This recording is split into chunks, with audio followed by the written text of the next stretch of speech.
Hey, how's it going? My name is Jake Burns, and I'm going to be talking about a chapter in our book. The chapter is called Alone and Very Scared, and it's from Native American Testimony.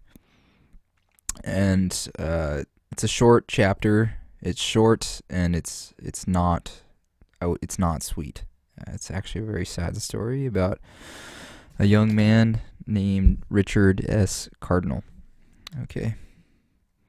So Richard was born in Alberta, Canada, at Fort Chipewyan.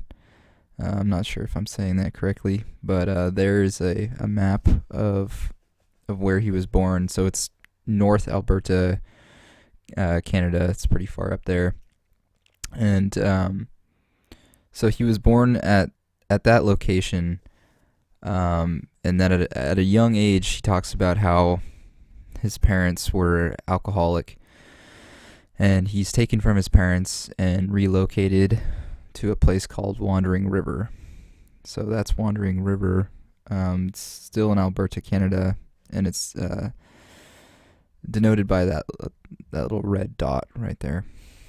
So he moves into this house, and he talks about how he's playing with matches and ultimately burns down the barn that he's staying in, and they're able to save he says 3/4 of the hay, but it was devastating enough for him to get relocated, and fortunately he moves in with his brother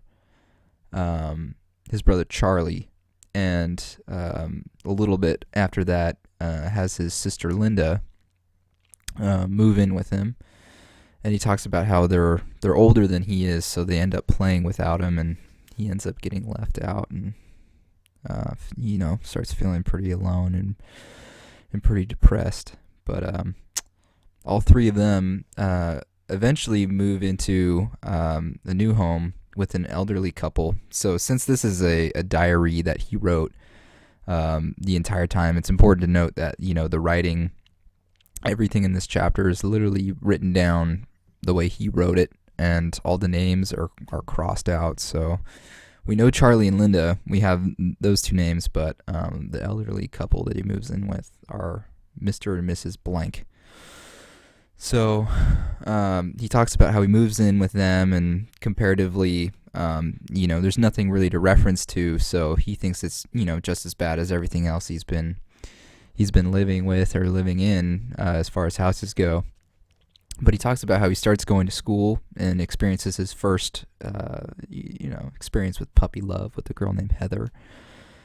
But not too long after that, because he's been fighting at school and whatnot, a social worker comes and asks him when's the soonest that he could be ready to leave to go to a new house. And he says 1 week, but he really wants to stay there indefinitely, and he wishes that he has.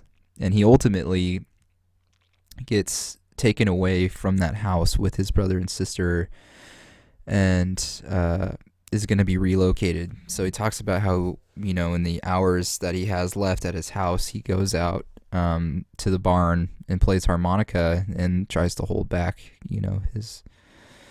his quivering lip, and starts to cry, and actually enjoys it and embraces it. But Mrs. Blank comes out and tries to comfort him, but he just doesn't want to have anything to do with it and runs up the road. And that sentence pretty much ends, and he immediately starts talking about how the social worker takes him to this new home. And it's just awful. The basement is flooded, and there's boards, and there's cracks in the windows and in the walls, and it's cold, and he's going to be sharing the room with another boy. And he's not allowed to eat dinner with the family. He has to eat all of his meals in the basement. And there are days where he gets locked out from the house all day and just isn't allowed inside. So, he's starting to feel pretty depressed. But he gets enrolled at Westlock, I believe it's West Locken Elementary. I'm gonna change it to this slide just because things got way worse when he got enrolled and he started fighting, and ultimately when Christmas time came around, Christmas break, it gets so bad that he ultimately steals a bottle of rye, steals a gun and a tent and some other supplies, and leaves for 4 days. And to note, at this time he's 9. So that's, he steals a gun and a bottle of whiskey, and he's 9 years old and is gone for 4 days.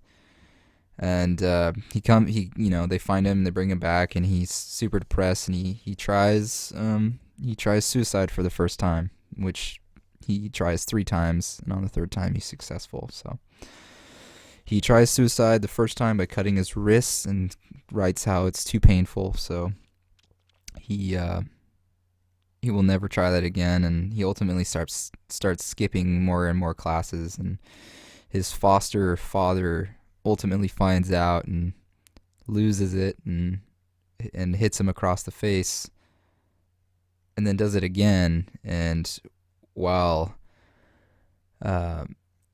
he has a bloody lip, he ends up, spitting the blood at the foster father's feet, and tells him to go to hell. And then the next thing he does is he goes into the barn at his house and realizes that nobody would really notice if he ended it. So he tries to hang himself, and ultimately is unsuccessful and is released from the hospital after a week, and has to start talking to a psychologist, but doesn't want to have anything to do with it. And really the chapter just ends with him talking about how he didn't want to have anything to do with any of these people, and he learned how to shield out emotions, and that it was his only way. And the chapter ends with a poem about love, and how it's been absent from his life, and how it's so important. And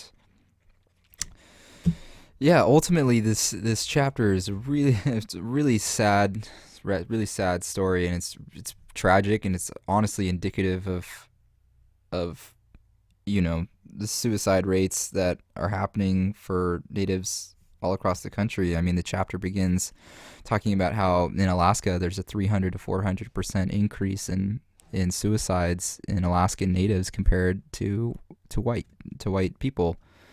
And it's just indicative of a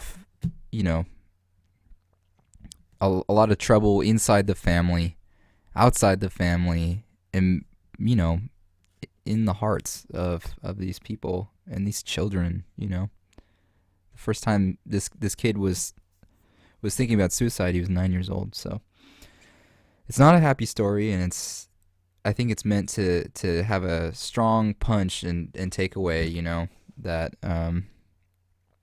things need to get better for young Native Americans living in America, and I fully agree with that. And that is my story, Alone and Very Scared. So thank you for listening. All right.